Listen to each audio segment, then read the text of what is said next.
Hello, people. It's me, Warwick Western Wright, your altruistic, sanctimonious git of a communist friend, coming back to you with another post. The title of this post today is "Out of the Frying Pan and Into the Fire." And as anyone that's a fan of my post, which is not that many, don't have that many subscribers at the moment. Um, as you might probably know, the first kind of post I ever really kind of posted to YouTube about my from the Poetry and Politics channel was my evolution of the empires videos, which came in three sections. This kind of video is about kind of devolution of the empires and my advice to how to stop democracies from evolving into empires, because that's what's been happening over the history of thousands of years of mankind's history, unfortunately. Also, I'll probably this is probably one of the last videos I'm going to post. If I post any more videos, probably just elaborations on my existing videos, because I believe the videos have gone full circle now. I started out with evolution of the empires, and now I'm going to devolution of the empires. I also might possibly post a last YouTube video, kind of an autobiography of my life, explaining briefly what I went through in my life, which kind of brought me to this mindset that I have and the philosophies that I try to push forward and promote to people. And also, I'll probably make another video which is just me reading out a long list of my philosophies and maybe deleting and re-updating that same video under the same title every time I add a philosophy. So what I'm going to read out some philosophies, one of my new philosophies, which is kind of which sets the context of what I'm going to be talking about throughout this video. So this is the first five philosophies. I'm going to read these out to you. You can't build an empire by making exceptions, but you must have a convincing illusion of exceptions. Clarification stroke warning. There is a big difference between the perceived level of freedom and the real level of freedom. The less the real level of freedom, the less convincing the illusion becomes. When the balance between the real and the perceived becomes untenable, it becomes time for a new empire with new identities and questionable beliefs. It goes on to say, the best time to improve an environment is when the balance of power shifts. Clarification. Only correct beliefs can stop destructive cycles. It is during this period that imperial control is at its most vulnerable. And I have some other sayings here. This is someone else's saying. Those who forget the past are doomed to repeat it. George Santayana. Those who forget the past are doomed to repeat it, assuming that the account of the past is accurate. Warwick Western Wright, which is me. Clarification. The winners of the wars write the history books and very often forge history to trick us into repeating the same mistakes, not preventing them.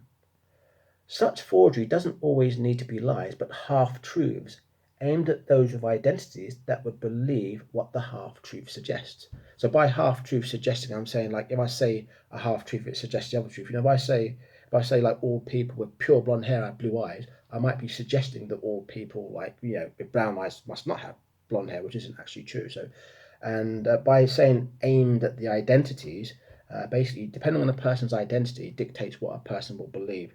If you tell someone from the US that Kim Jong Un starves his people as a nasty, evil dictator, an American citizen will most likely believe it.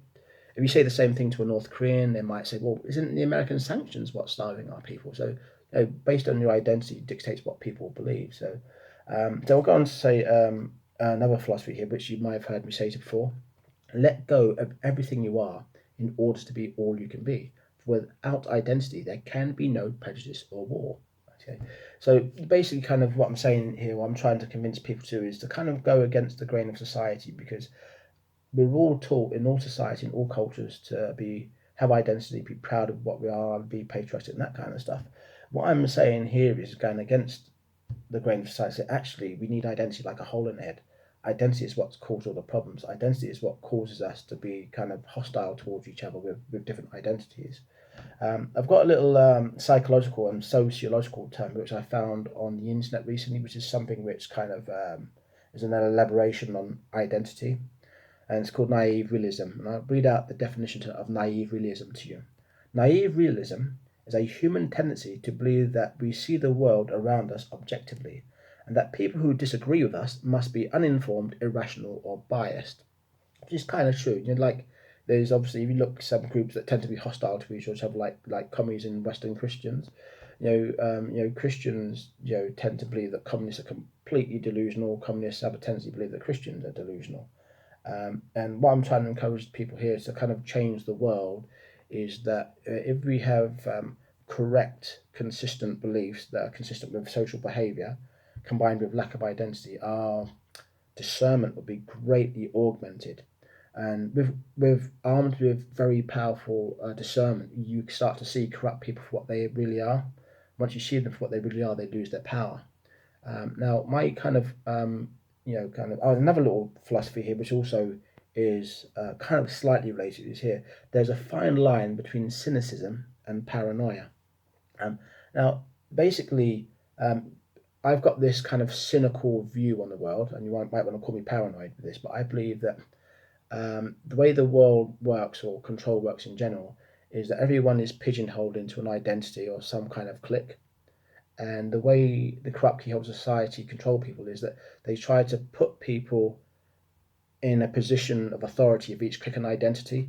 So to control all of society, all they need to do is control the people who are authoritative figures for each clique. So that way they only have to control the people of each clique that are leaders, like religious leaders or political leaders. And then what happens by manipulating them, anyone that identifies with those leaders, because people tend to believe based on what their identity is. So if they identify with a clique, they'll believe or follow whatever the leader of that clique says, if that makes sense. So corrupt old society controls the leaders of each group, and they subsequently control all of society. And I'm saying to really kind of break away from imperialistic type control, we all need to let go of our identities. Um, as the keyhole society don't have the resources to control 7 billion plus individuals. They've got the power to control a couple of thousand different identities, but that's kind of how control works. So it's just another little elaboration of why you really need to kind of let go of your identity. And at the moment, I'm going to talk a little bit about a theory about how I believe that a lot of empires evolve, or I'll talk a little bit about the history of empires. As a general rule, when one empire fails, it normally, in the ashes of that empire, like a phoenix, another empire rises. And when an empire falls, an empires normally start out as, was it democracies? They slowly and seriously take more and more control until they pee off the citizens so much that the empire collapses and a new empire starts, which starts out again as democracy, and then slowly and seriously turns into, an empire, yada yada yada. So you kind of got the Genghis Empire, Genghis Khan's empire evolved into the Ottoman Empire, you know, and then you kind of got the Roman Empire evolved into the English Empire, the English Empire evolved into the American Empire, and it's the same kind of pattern, And people that are old my age can actually know this because obviously most people at my age they know that things are much better in the past and that pretty dire circumstances now are getting worse. So basically, my little theory, I'm going to talk about a little theory about like the Roman Empire and Christianity. Funny enough, uh, history kind of teaches that Emperor Constantine, was the first emperor to actually embrace Christianity. I have this theory that the interpretation of the Bible pre Constantine was probably a much more positive interpretation that served mankind and the individual. Because I believe a person's beliefs and nature go hand in hand, and the beliefs of the collective obviously generate the reality of which we live.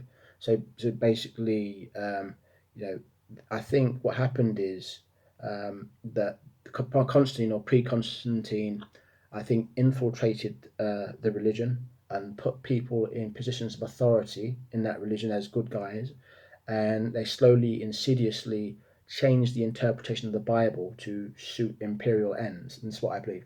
The reason why I think this is a reasonable assumption is one, we can see that happening today in the world. But so, and two, the Roman Empire wouldn't have fought against Christianity if it was already a type of ideology which would promote imperial endeavors. So that's why I believe this. But anyway, whether you believe this or not, it's neither here nor there. I think it's the same with the Ottoman Empire. Most Muslim scholars believe that the Muslim religion was kind of propagated by the Ottoman Empire, which is probably a lot of truth in that. And then when the Ottoman Empire kind of evolved greatly into an empire, into like what I call a Muslim empire, and then of course you had the post-Constantine Tsarist Empire, which is where the Constantinopolitan denomination of Christianity come from, I believe, historically. But anyway, the Ottoman Muslims and the Tsarist Christians started killing each other, and so I have this kind of theory that with identity is so powerful that you can actually manipulate people into literally killing each other, And I would class like identities into kind of three categories. I think the most powerful identity to blind people is probably family identity. So I encourage people to let go of all of their identities, including the family identity. I say the second most blinding identity is probably religious identity, and the third most kind of blinding identity is probably political ideology. So if I said this philosophy, let go of everything you are in order to be all you can be, for without identity there can be no prejudice or war. If I said this to a religious practitioner, they'd say, oh yes, right, that's a really super duper powerful belief. I totally believe that everyone else's identity is totally blind, you see. Whereas if I said that to someone with political ideology, they might actually humble themselves and say, you know what, maybe I'm a bit blinded by my identity. Let's try this discipline, So this is why I have a tendency to think that religious ideology is a bit worse, and I think it's also why that I've also think it's why Constantine embraced Christianity, because he realized, well, my empire's going to be even more powerful now. I've now got political ideology and religious ideology as well. So my empire is going to be even more powerful, basically. And basically, I kind of I'm saying this post because I don't really want a new empire to rise. I want a democracy to stay a democracy. And at the moment in the world, I believe that the balance of power is kind of shifting from the United States to Russia. And being a commie, I'm kind of pleased about this, but I'm not totally pleased because I'm not really particularly blinded by my identity as a communist. And I am a little bit, I suppose, but as time goes on, I discipline myself to become less and less blinded by my identity. So I'm starting to see now that I'll try to encourage Christians and commies and all type of identities. People kind of let go of your identity. I'm not saying to Christians stop being Christians. I'm saying stop letting your identity blind you. And I'm saying to communists, I'm not saying stop being communist. I'm saying stop letting your identity blind you.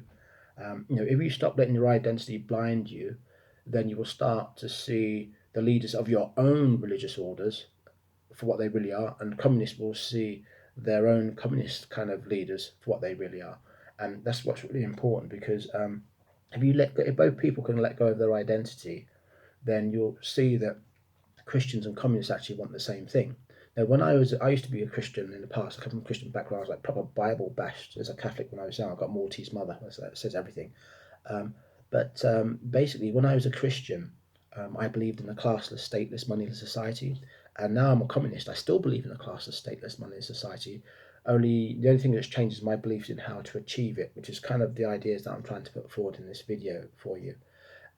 So basically, but if I look at the patterns of the past, okay, um, past empires. If you look at past empires, the mistakes that the past empires have made is first of all, in the Western world, they're quite enlightened in the sense that politicians don't really mix um, politics with religion, which is a good thing. But unfortunately, the religious orders don't do the same thing.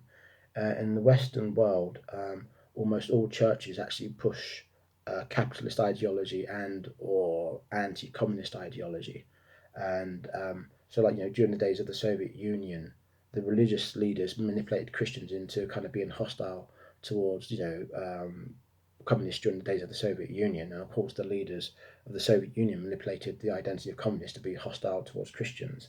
And this was actually a bad idea. That's not really a good thing. So, kind of what I'm saying here with the mistakes of the past, I'm going to quote Einstein's philosophy, which was Einstein's definition of madness. Einstein's definition of madness is executing the same experiment under the same conditions and hoping for a different outcome. So, I'm going to say is let's look at all the errors of the past. Now, every time an empire finished in the past, over the last 1,000 years, a new hope was born, and a new democracy was put on. It always evolved into an empire. Now, there's three mistakes I think happened in the past. Basically, when a new democracy arose, basically they made the mistakes. Religions made the mistake of, or the people, and made the mistake of allowing religions to push political ideology.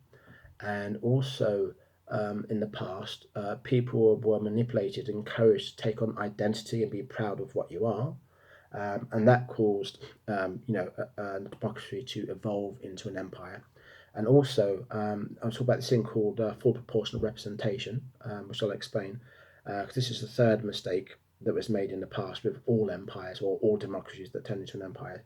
There's a Marxist principle called full proportional representation, and it's a system of government where the power lies with the people. It's a system of government where people aren't involved in politics can make collective votes of no confidence, get anyone out of power at any time. It could be a regional leader, it could be kind of a regional leader or someone high up, high ranking police officer or the president themselves. Karl Marx, this is a Marxist principle for proportional representation, which is associated with the original version of socialism, which was a Marxist principle.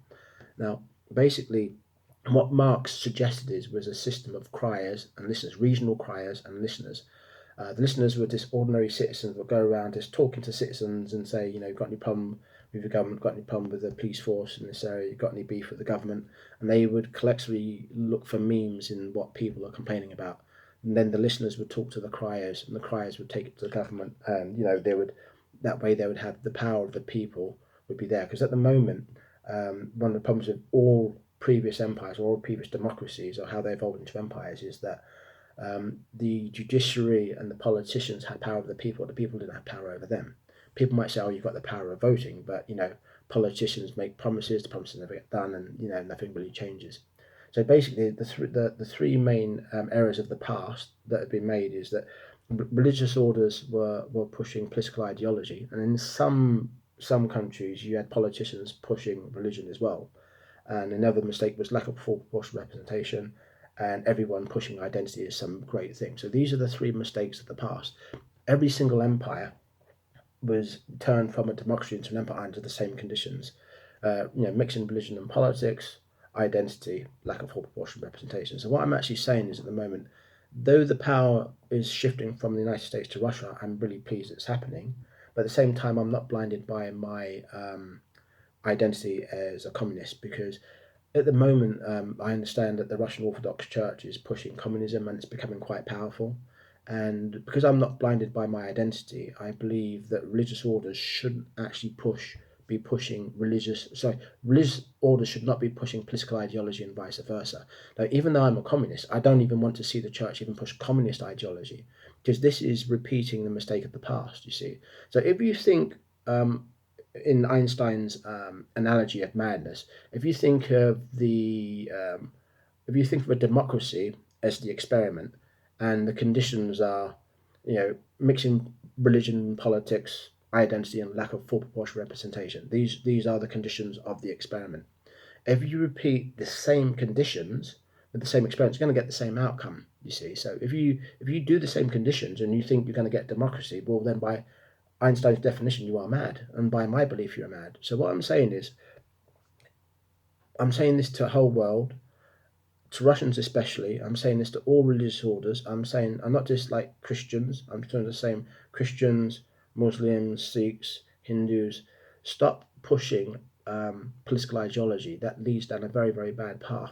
We've got literally thousands of years of mankind's history that actually proves that actually causes a democracy to evolve into an empire. Okay, so three conditions. Okay, don't let go of your identity. New condition. Okay, and full proportional representation. New condition. Stop mixing politics and religion. New condition. If you have new conditions, you're going to get a different outcome. Okay, so what I'm saying is, to the Russians especially, and all people over the world, okay, let go of your identity, fight for full proportional representation, and please, please, please do not let religious orders push political ideology and vice versa. As a matter of fact, if the Russians can fight successfully for full proportional representation, then I would advise the people to fight to actually make it illegal for any religious order to push any political ideology, and that includes communism. Because if you do that, you're just repeating the mistakes of the past. So it's kind of very, very important. I mean, at the moment, I do believe that Russia is a pretty good government. But understand that at the moment, Russia is actually doing certain things which is poisoning it to become the next empire. You see, so for example, Putin hasn't really done much work against kind of preventing the Russian churches from pushing communism. Even though and don't forget, Russia should know better, because the Tsarist Empire was a Christian empire. Look at how that worked out. It's like Russia is repeating the same mistake, out of the frying pan and into the fire. Poland made the same mistake, that the Bolsheviks freed all of Russia, including the Poles, of an evil Tsarist empire, only for the Poles to fight against the Russians and actually ally with another Christian empire, the American empire. So it's like even the Poles out the frying pan and into the fire. You keep on repeating the same mistakes of the past. Just try to remember Einstein's definition of madness. Let's stop being mad and let democracy turn into an empire over and over again, because these are the errors of the past. Okay, so at the time, at the moment, Russia, I don't believe. Like for example, when another thing to understand with communism, which is why I push it, is people misinterpret communism, because a lot of people think that the Soviet Union embraced or encompassed all of communism. The original Marxist plan, a lot of people don't realize that Marxism is actually a generational model for the progressive devolution of capitalism and evolution of communism. And it's meant to happen in three phases: the military state, the socialist state, and the communist state. The Soviet Union only represented the military state. The sole purpose of the Soviet Union was only to achieve military balance with the United States, nothing else. Whatever you think of the Soviet Union, no matter how bad what you think they did, if the Soviet Union did not achieve military balance, the United States would have absolute global domination right now. So it may have been a really bad thing, and it's a shame. I feel really bad for what happened to the Christians, which is bad. But at the same time, I think the Christians made the mistake of mixing politics with religion and being blinded by their identity, just as the Soviets were. The Soviets were blinded by their identity as well. So let's stop making this same mistake. And I'm saying this, I'm addressing the whole world, religious people all over the world, but most importantly, I'm addressing Russians. It's really important for the Russians because the balance of power is shifting to Russia now. A couple of years ago, Putin actually manipulated the oil prices. Only the country that controls the majority of the oil resources can do that. When Putin did that, he sent a message to the world saying, "I run things now, not the Americans." And of course, I think, I think Putin's a pretty good guy. In the interest of naive realism, for example, I think a lot of people that think that Putin's a bad guy. Something you've got to understand about Putin, the idea that Putin is a bad guy. You have to understand that Putin has been voted in 4 times over the period of over 18 years with very large majorities, and the Russian people love him so much that they want to change the constitution so he can run for a 5th term. So to believe that Putin is evil, you have to believe that the very people of Russia are evil. And this is naive realism. This is very naive realism to believe this. But at the same time, because I'm not blinded by my communist identity, at the end of the day, Putin is still ex-KGB, which means he's above the law. If you have a system of full proportional representation, then no one can exist above or below the law. So Putin is the last person that's going to bring in full proportional representation. The Russian people have to fight for that. So I'm addressing everyone in the world, but the Russian people especially. Do not make the mistakes of the past. Okay, don't try to execute a Russian democracy under the same. Think of Russian democracy. It's an experiment. It's one of Einstein's experiments. Don't try to execute a Russian democracy under the same conditions of mixing politics and religion with the Russian Orthodox Church. Get rid of identity and full proportional representation, because you have to understand, if you think you can actually push religious ideology in the Russian Orthodox Church, then that's the same condition as the previous empires. If you remain proud of being Russian so much that you're blinded by your identity, this is a condition which caused the previous empires thousands of years ago. If you don't have full proportional representation, this is a condition which caused democracies to evolve into empire thousands of years ago. Okay, so just remember this. Okay, if you execute the same experiment, the same conditions, you're going to get the same outcome. Don't have this exceptionalist ideology. Oh, well, we're Russian, so it's going to be different. Don't think it's okay to push, communism through religion, because it's somehow exceptional, it's somehow different to capitalism. It's not. Understand that it's really, really important to understand that. Do not be blinded by your identity. I'm a communist. I'm not blinded by my identity, and I can see what's going on in Russia. I'm glad the balance of powers has gone over to Russia, because I do believe that they're not aggressive. Every accusation of Russian aggression has been inside Russian allied territory. So you can't invade your own country. So the United States have accused them of invading Georgia. If Georgia's a part of Russia, how can you invade your own country? The invasion was based on the American point of view that, well, I hereby do not recognize Georgia as a part of, I recognise it's independent, therefore the Russians invaded it. Same with World War One Poland, same with Kiev. You notice over the last 100 odd years since the October Revolution, there's been no Russian invasions outside Russian allied territory. There's no records of Russia invading Australia or Canada or South America or Africa. Do you know what I mean? Can you say the same for the Americans? In my whole living memory, I can't remember one moment in my life where the United States wasn't invading or occupying a foreign land. So, because of the patterns, I don't think they're aggressive. This is why I'm glad that the balance of power is shifting to Russia. But at the same time, I do not want Russia to become the next empire, and it's down to the Russians to prevent this from happening. Okay, so let's just remember all of the experiments of the past with democracies. Okay, so let's have new conditions. Let's have a new experiment. Okay, let's have a new experiment with new conditions. New condition. Don't mix politics and religion. New condition. Don't be blinded by your identity. New condition. Full proportional representation. You do this with different conditions, you're going to get a different outcome. Okay, do not make the mistakes of the past. And also, when I kind of close this post, I'm going to repeat what I said in this post about my old identity. Okay, I used to be a Christian, and when I was a Christian, I believed in a class of stateless monolith society. Now I'm a communist. I believe in exactly the same. Only my opinion, the only thing that's changed is my opinion how to achieve a true democracy. Okay, so I'm going to close with that. I kind of hope everything that I said has actually sunk in with you and that you truly understand it. And I really hope that you really genuinely take on what I'm saying here, because forget about this naive realism. Okay, Christians stop believing that communists are evil. Communists stop believing that Christians are evil. We all want the same things. So you have to really understand. It's really important to understand that. And that I'm going to close my post now saying thank you for listening. God bless and goodbye.